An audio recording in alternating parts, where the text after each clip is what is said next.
2023년도에 하나님 문을 열어주셨습니다. 찬양의 깊은 은혜를 주셔서 감사하고 앞으로 우리 요별 찬양팀 하나님의 귀하게 쓰실 줄을 믿습니다. 너무 감사하죠. 여러분 크게 박수 한번 해주세요. 네, 고맙습니다. 감사합니다. 또 이 곡에 나오게 된 동기를 또 우리 집사님께 소개해 주셔서 여러분들이 조금 더 이렇게 곡에 대한 이해를 가지고 찬양을 함께 드리게 됐습니다. 고백하신 우리 집사님은 CBS 라디오 설교 들으시면서 그냥 그 라디오를 통해서 은혜를 받으시다가 우리 교회 오셨어요. 그 라디오 설교를 차상영 목사가 했다고 제 입으로 말은 하기가 거시기 하지만 설교를 통해서 은혜를 받으시고 여기서 이제 전북대학교까지 출근을 하시면서 그러다 결국 이제 어머님까지 지난번에 한번 오셨어요. 오셔서 어머님이 성광교회를 참 좋아하십니다. 아멘 해주시면 얼마나 좀 하나님의 은혜라고 생각합니다.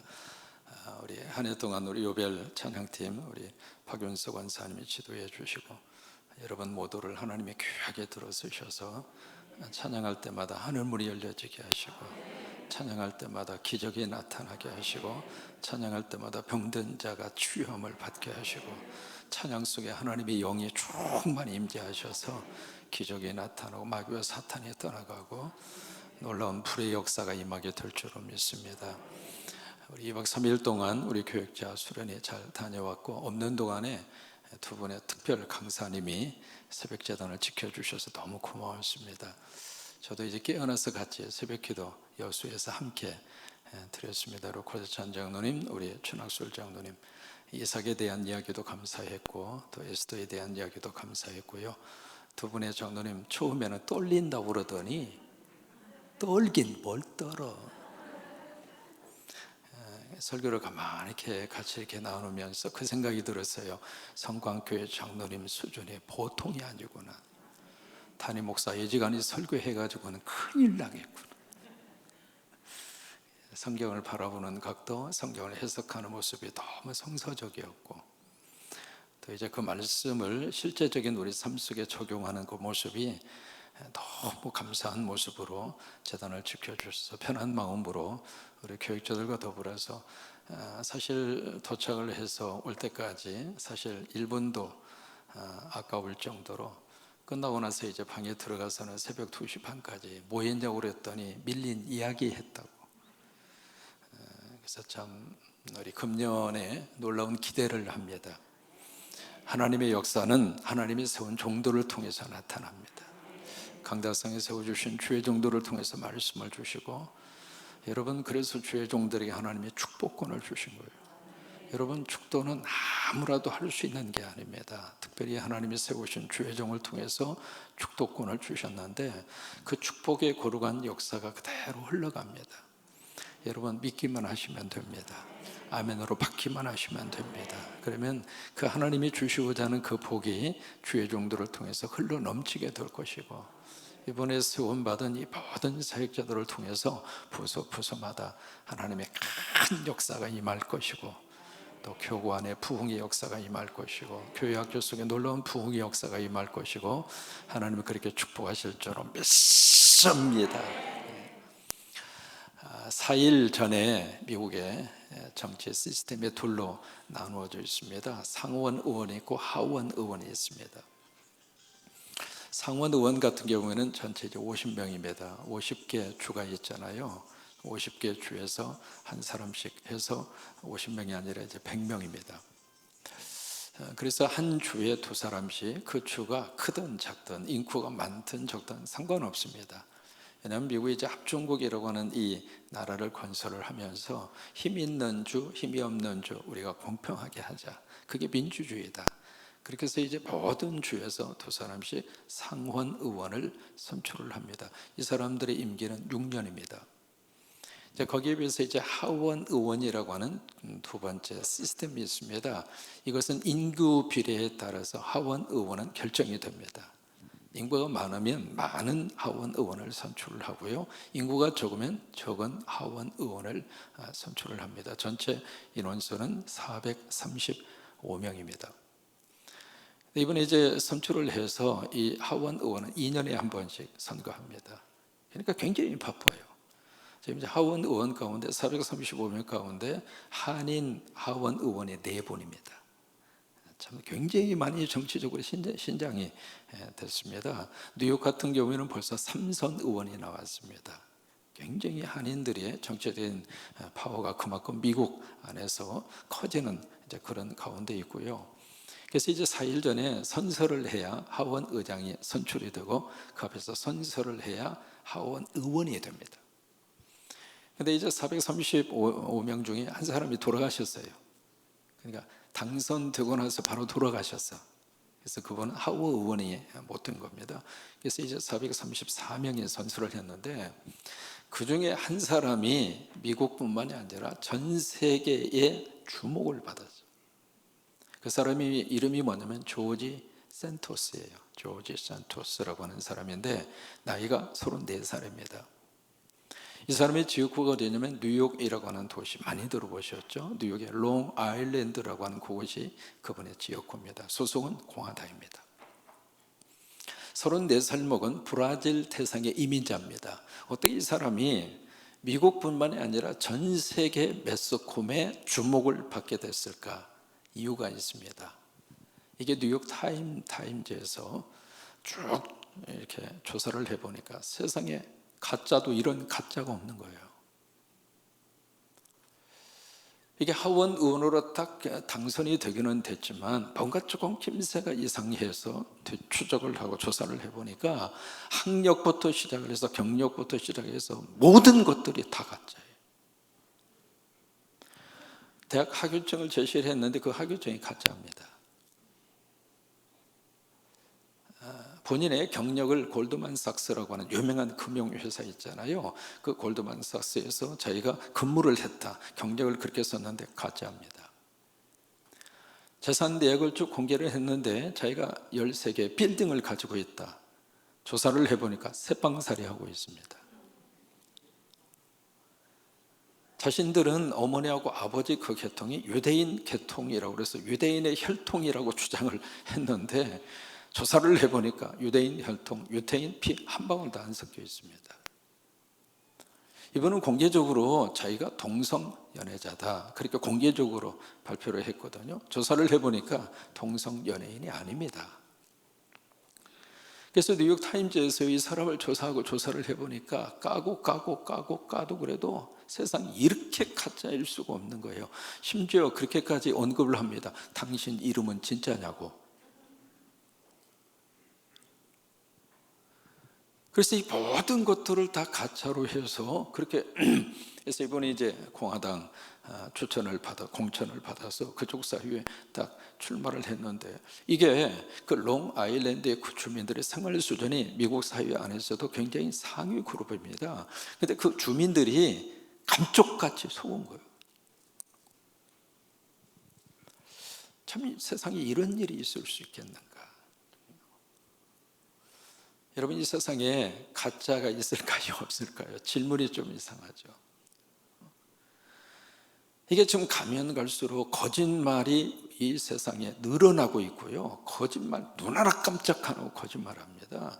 돌아서서 뭐 거짓말했다는 거짓말 자체를 또 거짓말로 덮으려고 하고요. 했는데 안 했다고 그러고 안 했는데 했다고 그러고 이게 세상이 가면 갈수록 이 거짓이 판을 치고 있는 세상. 또 하나, 이 가짜가 없어지는 것이 아니라 가짜가 더 많아질까요? 줄어들까요? 전 세계 화폐 가운데 가장 가짜가 많은 화폐가 뭘 것 같아요? 첫째, 한국 돈. 둘째, 미국 달러. 셋째, 북한 조선 화폐. 그 셋 중에서 어느 화폐가 가장 가짜가 많을까요? 달러죠. 아니, 북한 화폐 가짜로 만들어서 어디 갖다 써먹습니까? 가치가 없는 것은 가짜가 없어요. 여러분, 짝퉁이 있다고 하는 것은 명품이 있기 때문에 짝퉁이 있는 거예요. 가짜가 있다고 하는 것은 진짜가 있기 때문에 그래요. 그 진짜의 가치가 너무 귀하기 때문에 그 진짜의 가치가 너무 귀하면 귀할수록 짝퉁이 그렇게 많아요. 그리고 가짜가 그렇게 많습니다. 여러분, 가짜가 있다는 이야기는요, 그게 세상이 잘못된 방향으로 가는 현상이기도 하지만 가짜가 막 많아진다는 이야기는 그만큼 진짜의 가치가 귀하다 이 말이에요. 그래서 미국 달러를 이 가짜와 위조 지폐 그렇게 말하잖아요. 이 진짜와 가짜를 구별할 때 그 감별사들을 훈련을 시킵니다. 훈련을 시킬 때 어떻게 훈련을 시키는가? 가짜를 자꾸 보여주면서 이게 가짜라고, 가짜는 그 안에 들어있는 특수한 그 비밀, 그 코드, 그것이 이상한 모습으로. 그리고 여러분, 달러, 진짜, 가짜 판별하는 것 중에 하나가 형광펜이 있잖아요. 형광펜을 한번 찌 그은 다음에 불빛에다 딱 비춰보면 알아요. 그래서 이제 가짜를 보여주면서 가짜를 구별해낼 수 있도록 그렇게 훈련을 시키는 것이 아니라 반대로 시킵니다. 이 감별을 시킬 때 진짜만 보여줍니다. 여러분, 가짜가 많아도 진짜만 붙들고 있으면 돼요. 그게 아멘. 가짜가 판치는 세상에 살아도 진짜만 내가 붙들고 있으면 안 넘어가는 거예요. 오늘 갈라디아 교인들에게 보낸 바울의 편지가 아니라 바울을 통해서 주신 하나님의 편지입니다. 이 편지를 딱 주시면서 여기 다른 복음이라고 하는 말을 1장에 4번 반복했었습니다. 그러면서 딱 선언을 합니다. 다른 복음 없다. 아니, 있을 수가 없다. 여러분, 이 복음이라고 하는 이 단어 속에 어떻게 다른이라고 하는 말을 붙일 수 있느냐 이 말이에요. 이 단어 앞에, 복음이라고 하는 이 단어 앞에 어떻게 다른이라고 하는 이 단어가 들어올 수가 있겠는가 그 말이에요. 복음이면 복음이고 복음이 아니면 아닌 거지. 그렇죠? 여러분, 참기름이 있습니다. 참기름이면 참기름에 진짜와 가짜가 있는 거지. 참기름은 참기름인데 진짜 같은 가짜 참기름, 그렇게 이야기하면 그게 맞습니까? 조금 헷갈려요. 아니, 참기름이 있으면 참기름이면 진짜와 가짜 둘 중 하나로 구별이 되는 거지. 참기름은 참기름인데 참기름 같기도 하고 참기름 같지도 않은 그런 참기름 있을 수 없다 이 말이에요. 복음이면 복음, 그것으로 끝나는 겁니다. 그 복음 앞에 다른 것이 붙을 수가 없어요. 여기서 우리가 주의를 해야 되는 것은 다른 복음이라고 그랬습니다. 여기 갈라디아에서 다른 종교라, 종교로 가지 않았습니다. 다른 종교, 그렇게 딱 언급을 하면 다른 종교는 구별이 돼요. 여기에 만약에 절에 다니시는 스님이 있다 우리 교회 예배당에 오시면 겉으로 드러날까요? 드러나지 않을까요? 소갈머리가 없잖아요. 겉으로 딱 드러납니다. 여러분, 그렇잖아요. 그러니까 다른 종교라고 하는 개념을 쓴 것이 아니라, 왜요? 다른 종교 속에 질문합니다. 구원이 있을까요? 없을까요? 그러니까 이 다른 종교를 딱 보면서, 물론 개종을 하는 사람들도 없지 않아 있습니다. 전혀 없는 건 아닙니다. 그러나 그것은 그 사람이 자기의 종교적인 선택에 있어서 그쪽으로 이제 자기가 선택을 하고 그쪽으로 개종을 하는, 불교 계시다가 우리 어머님처럼 기독교로 오시는 분도 있고요. 종교를 스스로가 이제 선택을 하는 거죠. 다른 종교라면 그 종교, 다른 종교를 가지고 있는 사람이 교회당에 딱 들어왔을 때는 구별이 돼요. 그런데 복음이라고 하는 단어를 딱 들고 나왔는데 그 복음이 진짜가 아니에요. 그래서 다른 복음이라고 하는 말을 쓰고 있는 겁니다. 여러분, 복음이라고 하는 단어 앞에 우리가 흔히 들을 수 있는 단어 중에 하나가 순복음이라고 하는 게 있습니다. 그 교단 자체를 뭐라고 평가하는 거 아닙니다. 그런데 한 가지 뉘앙스적으로 한 가지는 우리가 알고 가셔야 됩니다. 그러면 거기만 순복음이고 다른 데는 순복음이 아니냐고요. 여러분, 어떻게 생각하세요? 그 교단만 진짜 복음을 가지고 있고 나머지 모든 교단들은 진짜 복음을 안 가지고 있습니까? 그러니까 그 단어 자체는 사실은 뭐 이제 미국 교단의 영향을 받아서 full gospel이라고 하는 것을 한국말로 번역을 하면서 그렇게 돌아왔습니다만은 그 단어 자체가 사실은 어법이 안 맞는 겁니다. 복음이면 복음인 거죠. 이 갈라디아 교인들에게 지금 사도 바울을 통해서 하나님이 편지를 딱 보내면서 바울을 통해서 그들이 무슨 복음을 받았는가? 바른 복음을 받았어요. 진짜 복음을 받았어요. 여러분들은 지금 진짜 복음을 가지고 계세요. 바른 복음을 여러분들이 믿고 계시는 거예요. 그렇게 해서 신앙생활을 잘 하고 있는데 거기다가 이상한 부류의 사람이 딱 들어와서 복음이라고 하는 말을 딱 갖다 붙이면서 가짜를 뿌려놓는 거예요. 그것을 지금 갈라디아서는 다른 복음이다, 그렇게 표현한 거예요.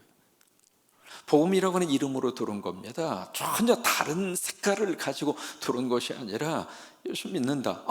예수 믿어야지. 신앙생활 하자. 신앙생활 해야지. 예배 드리자. 예배 드려야지. 전혀 거부감이 없습니다. 근데 그들 속에 지금 뭐가 있느냐면 예수 믿으면 구원받는다, 예수만 믿어야 구원받는다. 여러분, 예수 믿어야 구원받는다, 예수만 믿어야 구원받는다 라고 하는 이것이 복음의 가장 중요한 정확한 핵심 선포인데 거기다가 예수만 믿으면 구원받는 것이 아니다, 거기다가 뭔가 자꾸 보태는 거예요. 그러니까 복음이라고 하는 이 거룩한 하나님의 거룩한 역사의 그 메시지 속에다가 뭔가를 자꾸 더하는 거예요. 근데 그 당시에 갈라디아 교인들에게 뭐를 붙여서 지금 그들이 들고 나왔는가? 이 문제를 들고 나온 거예요. 할례라고 하는 거예요. 복음을 믿고 예수를 믿지만 그 가지고는 부족하다. 할례 받아야 한다. 교회 다니고 예수 믿는 거 그 가지고 부족하다. 14만 4천 명 속에 들어와야 한다. 교회 다니고 예수 믿는 거 그것만 가지고는 부족하다. 우리 그룹에 들어와서 특별 성경 공부를 해야 한다. 여러분 어디서 많이 들어본 말 아닙니까? 그러니까 예수 믿는 것만 가지고는 부족하다. 그거 가지고는 천국 못 가. 이 누구누구라고 하는 교주가 성령님으로 이 세상에 왔는데 그분의 지도를 받지 않으면 천당 못 들어가. 그런 식으로 복음이라고 하는 이름 그 뒤에다가 자꾸 뭔가를 붙이는 거예요. 여러분 그런 경우들이 참 많습니다. 근데 지금 이 갈라디아 교인들이 신앙생활을 잘하고 재미있게 하고 하나님의 복을 받고 믿음의 뿌리를 내려서 여러분 금년 한 해 그렇게 믿음으로 성공하세요. 그렇게 믿음으로 뿌리를 깊이 내리세요. 그렇게 해서 신앙생활을 잘 하고 있는데 이 복음이라고 하는 이름을 가지고 와서 할례 문제를 살짝 건드는 거예요.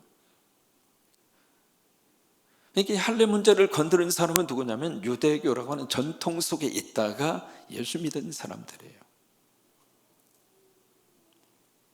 근데 이제 그런 부류의 사람들의 주장에 대해서 6절에 보면은요, 여기 바울을 통해서 하나님의 심정이 6절에 그렇게 기록이 되어 있습니다.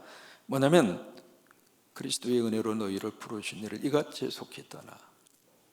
그러니까 이단이나 가짜 속에 들어가는 것은 누구를 떠나는 것인가?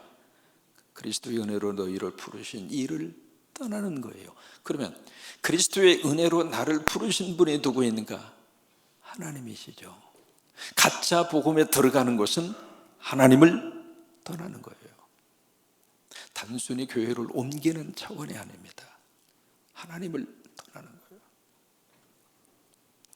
그것도 여기 6절에 보면 속히 떠나.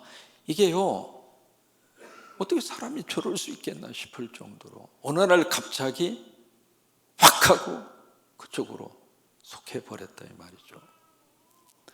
그래서 다른 복음 따르는 것을 보면서 내가 이상하게 여기노라, 속상하다 그 말이죠. 마음이 아프다. 하나님의 심정이 그랬습니다. 건전한 교단에서 건전한 그 영적인 지도를 받으면서 건전한 신앙생활을 하다가 잘못된 복음이라고 하는 이름으로 들어와서 꼬드기든 어떤 유혹에 넘어가든 친구의 권면에 의해서 들어가든 특별 성경 공부만이라면 그 그룹 속에 속해서 딱 들어가 보니까 평생 내가 들었던 거하고는 뭔가 새로운 맛이 나는 그런 성경 공부.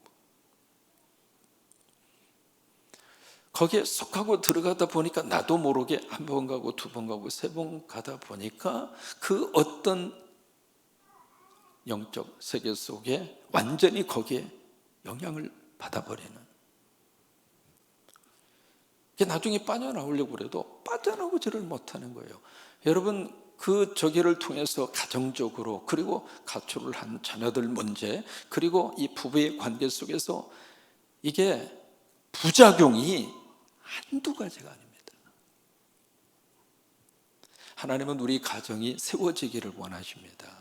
하나님은 부부의 관계를 절대로 깨지 않습니다.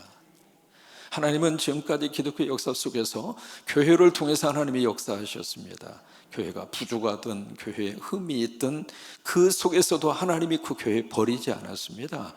그런데 어떻게 돼서 그쪽 사람들은 무조건 기존 목사들은 다 사탄이고 거짓말장이고 기성교회는 다 없어져야 할 것이고 기성교회 신앙생활에 있는 사람들은 몰래 들어가서 위장을 하든 그 다 거짓말이잖아요.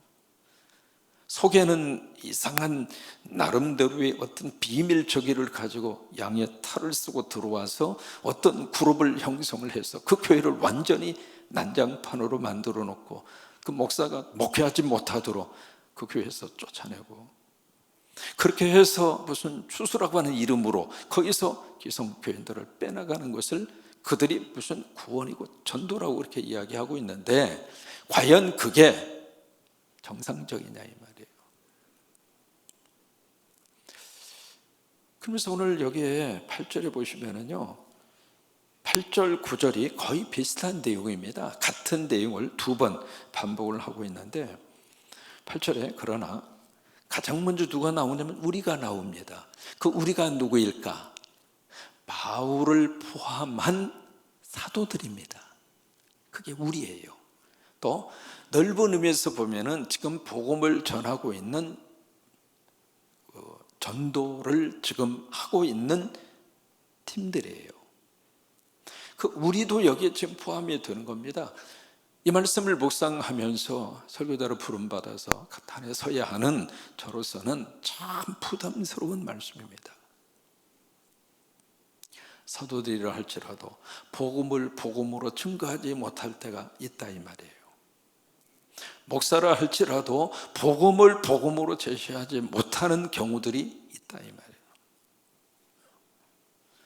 근데 그 우리나 그 다음에 누가 나오느냐면 여기 8절에 하늘로부터 온 천사. 왜 이 단어가 나왔을까? 하늘로부터 온 천사, 이 말은 바로 뭐냐면 하늘에서 직통으로 무슨 계시를 받았다거나 무슨 뭐 음성을 들었다거나,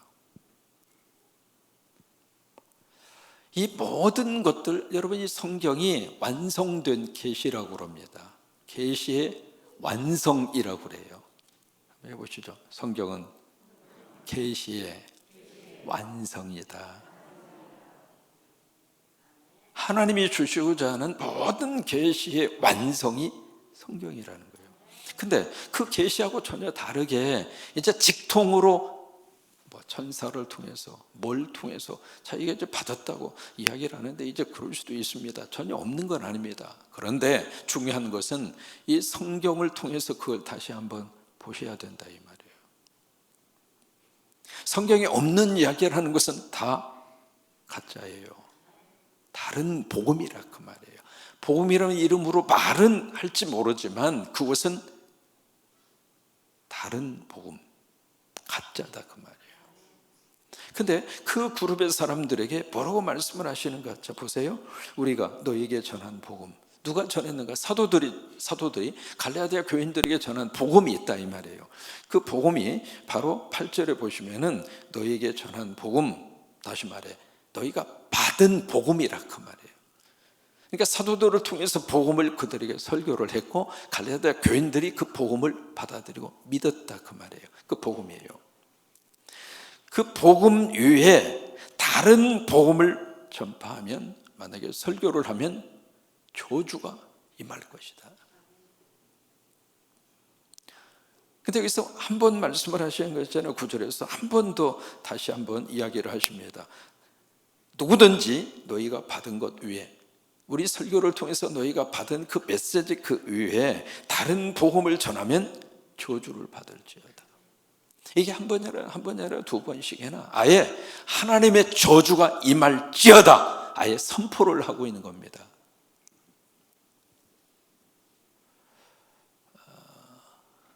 이 저주라고 하는 단어를 언제 썼는가? 여리고성 함락시킬 때, 그때 하나님이 여호수아에게 주신 말씀이 저주라는 단어입니다. 진멸이라고 하는 뜻입니다. 하나도 남기지 말고 싹쓸이를 해버려라. 그게 진멸입니다. 저주라고 하는 단어의 뜻입니다. 그러면 바울을 통해서 전해진 설교만 바른 복음일까? 어떻게 그렇게 말을 할 수 있을까? 그 이유를 여기서 11절, 12절에서 설명을 합니다. 11절, 12절 같이 읽습니다. 형제들아, 내가 너에게 알게 하노니 내가 전한 복음은 사람의 뜻을 따라 된 것이 아니니라. 이는 내가 사람에게서 받은 것도 아니요 배운 것도 아니요 오직 예수 그리스도의 계시로 말미암은 것이라. 이게요, 다른 것을 말씀하시는 것이 아니라 예수만 믿으면 구원받는다, 그 복음을 이야기하고 있는 거예요. 이거 사람이 가르쳐 준 거 아니다. 하나님이 주신 메시지다. 여러분, 그게 복음이에요. 예수 믿으면 구원받는다. 예수 믿으면 십자가 통하여 정죄 용서받고, 예수 믿으면 우리는 죽어도 살고 부활하고, 예수 믿으면 하나님의 자녀가 되고, 예수 믿으면 천국의 백성이 되고. 여러분, 이게 복음이에요.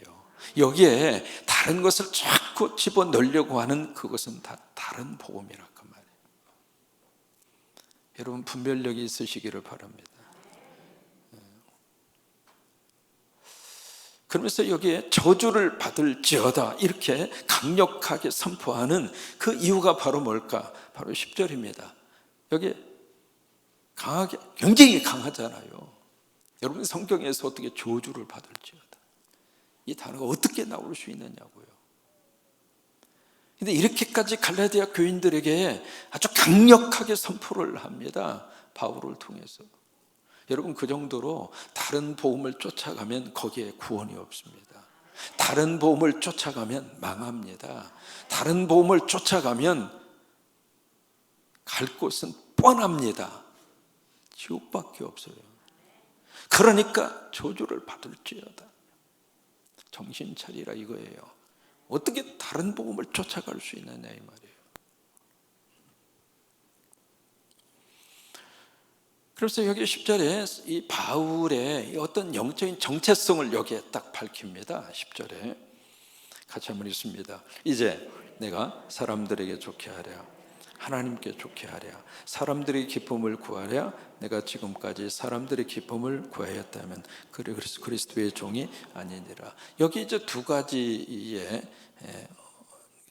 저인데, 뭐냐면 종은 종인데 사람의 종이 있고, 그 다음에 두 번째, 누구 종이 있느냐면 그리스도의 종이 있다 이 말이에요. 여기 이제 좋게 하랴,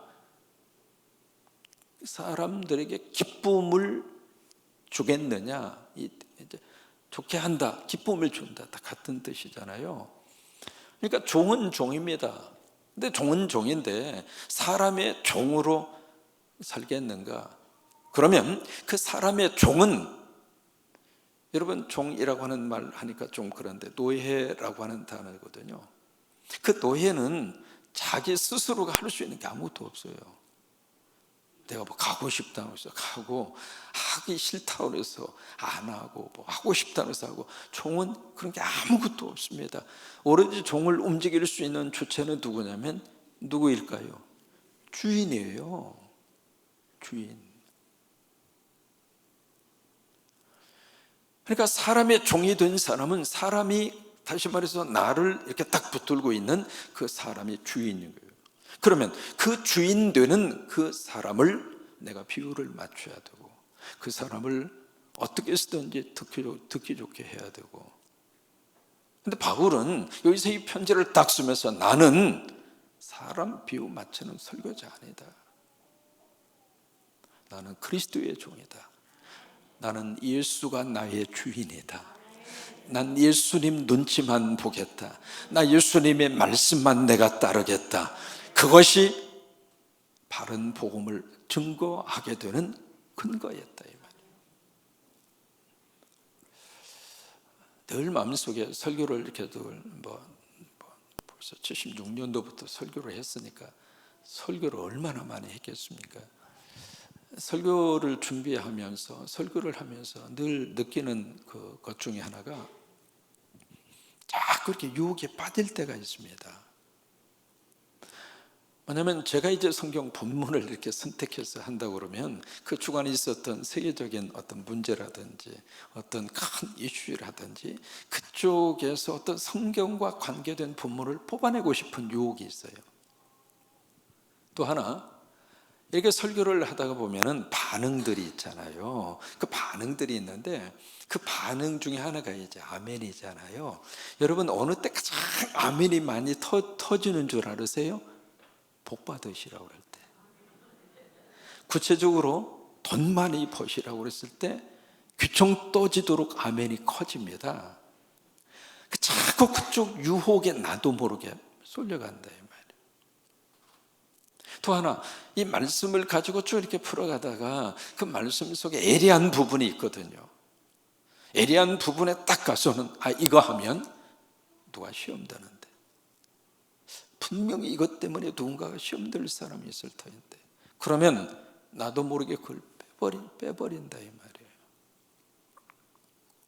그런 설교자로 계속해서 이렇게 하다가 보면 교인들은 어디에 익숙하느냐면 우리 목사님 참 우리가 정말로 원하는 거, 우리가 간절히 바라는 거, 우리가 정말로 듣고 싶은 거, 참 우리 목사님 이 시대를 잘 읽는 분이야, 통 큰 분이야, 참 좋은 목사님. 그 말은 들을지 몰라도 예수의 종은 아니라 이 말이에요.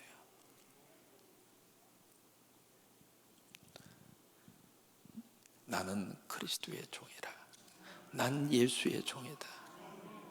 갈라디아 당신들이 이 말을 듣고 기분 나쁘든 기분 나쁘지 않든 그건 당신들이 이제 말씀을 듣고 판단하고 평가하고 선택할 문제이고 나는 하나님께서 지금 주시는 말씀 하나님의 저주가 임할지어다. 난 이 말을 선포할 수밖에 없다. 왜? 내 주인 되시는 그분이 나를 통해서 이렇게 선포하기 때문에 나는 그렇게 선포한다. 여러분 그 당시 편지가 쓰여질 당시에 로마 제국이 세계를 통치하고 있었는데 그 당시에 노예가요 한두 명이 아닙니다. 로마 제국 사회 속에 노예가 한 2천만 명이 있었습니다. 거의 대부분 일반 평민들은 다 노예입니다. 그러니까 노예들이 어떻게 살고 있는지를 그들이 매일매일 보고 있는 거예요. 그 속에서 예수 믿는 것은 예수의 노예가 되는 것이다 라고 하는 그것이 피부에 와닿는 거예요. 노예들이 어떻게 살고 있는 것을 지금 보고 있기 때문에 저와 여러분은 그리스도의 종입니다. 우리는 예수의 눈치를 봅니다. 그렇다고 사람 눈치는 무시해라 그 말이 아닙니다. 사람을 기쁘게 하라, 하나님을 기쁘게 하라, 두 가지 중에 선택에 대한 문제가 아니라요, 사람을 기쁘게 하는 것이 하나님을 기쁘게 하는 거라면 그 길을 선택하는 것이 하나님이 축복하십니다. 그런데 둘 중 하나를 선택할 수밖에 없는 입장이라면 하나님 기쁘게 하는 쪽을 선택하는 것이 하나님의 종이라 그 말이에요. 나는 예수의 종이다. 이 한 해를 살면서 그런 놀라운 영적 자기의 뿌리의식을 꼭 붙잡고 여러분 어떤 일이 있어도 다른 복음 귀담아 듣지도 마시고 따라가지도 마시고 또 이렇게 가만히 이렇게 와가지고 이것은 비밀인데요 절대로 목사님한테 이야기하지 말라고 그러면 가짜예요. 목사한테 숨길 게 뭐가 있어요. 그러니까 어떤 다른 복음들이 여러분 주변에 와서 접근한다 할지라도 성광교회 교인들은 흔들리지 마시고, 아니 그런데 있던 사람이 여기에 와서, 그래서 저는 강의 설교 말씀드린 것처럼 그런 유혹에 들빠지기 위해서 강의 설교를 고집하고 있는 거예요. 성경 말씀 그대로 따라가자. 넣고 빼고, 누구 눈치 보면서 빼고, 누구 눈치 보면서 집어넣고, 그런 거 하지 말고 그냥 말씀이 주는 대로 쭉 따라가서 말씀 속에서 은혜를 받고 말씀의 맥을 쭉 짚어가면서, 그러면서 신기한 게요, 강해 설교하면서 시사적인 모든 문제들이 그 말씀 속에 다 답이 있습니다. 이 축복이 여러분 속에 넘치기를 주의 이름으로 축원합니다.